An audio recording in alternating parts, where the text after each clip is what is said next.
Hello friends, जैसा कि last episode में हमने देखा था, निंग रोंग रोंग और ऑस्कर एक दूसरे से आकर मिलते हैं तो निंग रोंग रोंग ऑस्कर के गले जाकर लगती है। वहीं फिर ऑस्कर और निंग रोंग रोंग वहाँ पर कुछ बातें करते हैं और वो सभी लोग निंग रोंग रोंग के फादर और टेंसेंट वगैरह वहाँ से चले जाते हैं उनको अकेला छोड़कर। उसके बाद हमें दिखाते हैं टेंसेंट चीफ निंग से बात करने की कहता है, अकेले में बात करने की कहता है। चीफ निंग एग्री करते हैं। इसके बाद टेंसेंट अपनी ब्लू सिल्वर डोमेन पावर का यूज़ करते हुए वहाँ पर एक बहुत बड़ा सर्कल तैयार करता है जो कि साउंड प्रूफ होता है। उसके अंदर और बाहर कोई आवाज़ आ जा नहीं सकती थी। इसके बाद टेंसेंट चीफ निंग से कहता है कि मुझे अपने ट्रैप तैयार करनी है, क्या आप मेरी ट्रैप में आएंगे? तो चीफ निंग उसकी बात को एग्री करते हैं और कहते हैं मैं तुम्हारी पूरी मदद करूँगा, जो भी तुम्हें चाहिए। अब ऑस्कर और निंग रोंग रोंग वहाँ पर आते हैं तो ऑस्कर चीफ निंग से पूछता है कि मैं आपकी बेटी से शादी करना चाहता हूँ। तो चीफ निंग कहते हैं कि तुम्हें हमारे ट्राइब के रूल्स पता है ना?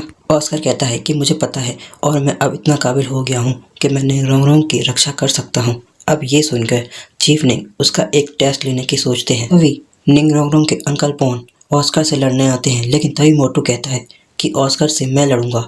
वहीं फिर चीफ निंग उसकी बात को एग्री करते हैं और ऑस्कर और मोटू की फाइट स्टार्ट होती है। फाइट से पहले ऑस्कर टेंसेंट से कहता है कि क्या तुम मुझे अपने खून की एक बूंद दे सकते हो? तो टेंसेंट उसे अपने खून की एक बूंद दे देता है, जिससे ऑस्कर एक सॉसेज बनाता है और उससे टेंसेंट की 70% सोल पावर ऑस्कर के अंदर आ जाती है। अब वो दोनों मैच के लिए तैयार होते हैं। अब यहाँ पर मोटू ऑस्कर के ऊपर आग फेंकता है, लेकिन ऑस्कर को आग से कुछ नहीं होता और वो आग में अपना सॉसेज पकाने लगता है और फिर उसे खाता है। अब इसे खाने से टेंसेंट की 70% पावर उसके अंदर आ जाती है और अब वो यहाँ पर टेंसेंट की हैमर और ब्लू सिल्वर प्लांट के साथ साथ उसकी और भी कई पावर्स को यूज़ कर पा रहा था। अब मोटू को ऑस्कर बहुत मारता है। वहीं फिर डीन की नींद खुल जाती है और डीन भी देखता है कि बाहर क्या हो रहा है। वहीं ऑस्कर टेंसेंट का हैमर लेता है और उसे मारने ही वाला होता है कि ऑस्कर वापस गिर जाता है और वो कहता है ये हैमर इतना भारी है, टेंसेंट तुम इसे कैसे उठा लेते हो?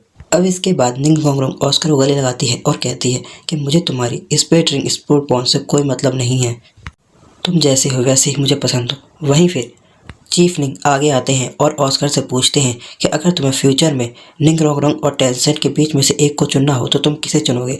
तो ऑस्कर बोलता है कि टेंसेंट मेरा फ्रेंड है और निंग रोंग रोंग को मैं पसंद करता हूँ, मैं दोनों को चुनूंगा, मैं किसी को नहीं छोड़ सकता। अब ये बात सुनकर चीफ निंग बहुत खुश होते हैं और निंग रोंग रोंग और ऑस्कर को शादी की परमिशन दे देते हैं। अब ये सुनकर सभी लोग वहाँ पर बहुत खुश होते हैं और निंग रोंग रोंग भी वहाँ से शर्माते हुए भाग जाती है। और फिर डीन भी वहाँ पर ऑस्कर और निंग रोंग रोंग को कांग्रेस करता है। इसके बाद हमें दिखाते हैं, इसके बाद स्क्रीन स्विच होती है और हमें टेंसेंट दिखाया जाता है। टेंसेंट उसी ट्राइब में जा रहा होता है जहाँ पहले उसे टाइटन मास्टर ने हराया था। अब टाइटन मास्टर टेंसेंट को देखकर नहीं पहचान पाते तो टेंसेंट उन्हें अपनी ब्लू सिल्वर प्लांट और हैमर को दिखाता है। अब जैसे ही वो उसके हैमर को देखते हैं उन्हें याद आ जाता है। अब टेंसेंट सारी बात बताता है कि उसके फादर और मदर के साथ क्या हुआ। अब ये सुनकर उस टाइटन मास्टर को बहुत गुस्सा आता है। इसके बाद टेंसेंट उन्हें बताता है कि मैं अपना एक ट्राइब बनाना चाहता हूँ और उसमें मुझे आपकी मदद चाहिए।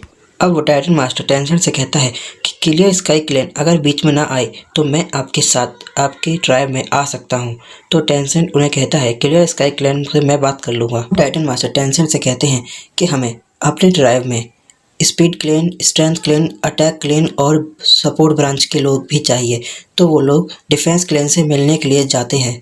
अब रास्ते में टाइटन मास्टर टेंसेंट को बताते हैं कि सभी लोगों की अपनी अपनी खासियत होती है। स्ट्रेंथ क्लैन के पास बहुत ज़्यादा पावरफुल हथियार और बहुत ज़्यादा ताकत होती है। इसी तरह से और भी क्लैन जैसे कि डिफेंस क्लैंस के पास डिफेंसिव और स्पीड के पास स्पीड की पावर होती है। इसी तरीके से सभी क्लैंस की अपनी अपनी एक अलग खासियत होती है। टेंसेंट ये बात सुनकर बहुत खुश होता है। अब स्क्रीन स्विच होती है और हमें जंगल में कुछ चोरों को दिखाया जाता है। अब वो चोर ये कहते हैं कि हमें टियान डाउ एम्पायर से कोई ज़्यादा खास फ़ायदा नहीं हुआ है, हमें अभी किसी को ज़रूर लूटना चाहिए।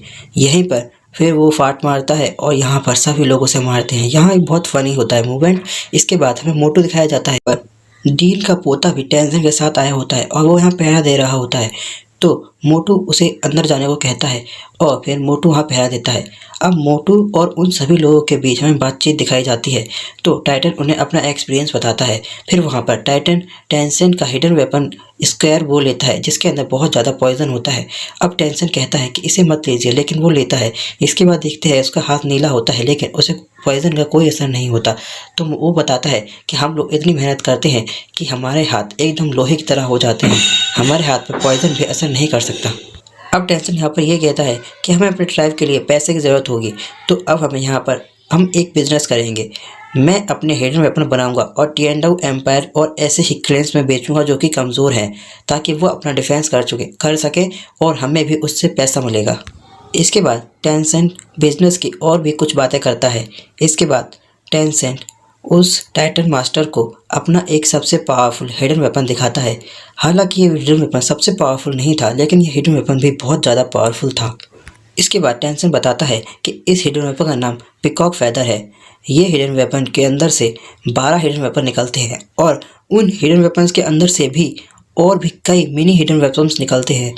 यानी कहें तो ये बहुत सारे लोगों को एक साथ ही मारने के लिए अकेला काफ़ी है। और इसका नाम पिकॉक फेदर इसलिए रखा गया क्योंकि ये पिकॉक के पंखों की तरह लगता है। अब टेंसेंट इस हिडन वेपन की और भी जानकारी देता है टाइटन मास्टर को और वो बोलता है कि इस हिडन वेपन से हम स्पीड क्लेंस से भी कहीं ज़्यादा ताकतवर और बहुत जल्दी किसी के ऊपर अटैक कर सकते हैं, क्योंकि ये हिडन वेपन पूरे 360 डिग्री अटैक करता है, इससे कोई भी नहीं बच सकता। तभी स्क्रीन स्विच होती है और हमें डिफेंस क्लैन में दिखाया जाता है कि मार्शल सोल हॉल ने डिफेंस क्लैन में एक लेटर भेजा था। अब इस लेटर को पढ़कर उसको बहुत गुस्सा आता है। अब डिफेंस क्लैन का लीडर ऐसा कहता है कि टेंग हाओ, तुमने आखिर मार्शल सोल पर हमला क्यों किया? तुम्हारी वजह से हम सब फंस गए हैं। और वहाँ पर फिर उनके क्लैन के सभी लोग घबरा रहे होते हैं। तभी उनका लीडर कहता है कि अब हमारे पास कोई चारा नहीं, हमें उनके साथ मिलना होगा। वहीं फिर टेंशन दिखाया जाता है जो कि और भी हिडन वेपन की जानकारी टाइटन मास्टर को दे रहा होता है। अब टाइटन मास्टर उससे पूछते हैं कि तुम्हें ये सारे वेपन के बारे में कैसे पता? तो वो उसे बताता है कि मैंने ये बनाना सीखा है। इसके बाद वो उसे ये नहीं बताता कि उसने ये बनाना कहाँ से सीखा। वो वहाँ पर उसे एक पत्थर के बारे में बताता है जो कि एक ब्लैक कलर का मेटल होता है और ये मेटल इतना पावरफुल होता है कि ये किसी भी और मेटल में आराम से छेद कर सकता है और उस मेटल को तोड़ सकता है। टेंशन बताता है कि हमें उस मेटल्स को पाना होगा और उससे हम इतने पावरफुल हथियार बना सकते हैं कि डेवी डोंग भी उससे नहीं बच सकती। वो बताता है कि सबसे पावरफुल हथियार, उसका नाम बुद्धा लोटस है। ये बहुत ज़्यादा पावरफुल हथियार है और एक और पावरफुल हथियार है जो कि बुद्धा लोटस को टक्कर दे सकता है, लेकिन उस हथियार के बारे में वो उन्हें ज़्यादा कुछ नहीं बताता।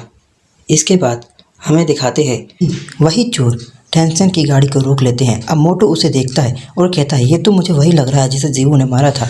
अब वो कहता है कि तुम्हें मेरा नाम कैसे पता? तो वही मोटू बताता है कि तुम्हें याद है पहले एक लड़की ने तुम्हें बहुत बुरी तरह मारा था। अब ये बात सुनकर उसे बहुत गुस्सा आती है और वो कहता है कि अब मैं पहले जैसा कमज़ोर नहीं, अब मैं तुमसे उसका बदला लूँगा। सभी लोग बात सुन के हंसते हैं। फिर वो आदमी जीवू के बारे में बुरा बुरा कहने लगता है। इसके बाद टेंशन को गुस्सा आता है और वो उसे मारने आता है, लेकिन मोटू उससे कहता है कि इसे तो मैं ही लड़ लूँगा। यह एपिसोड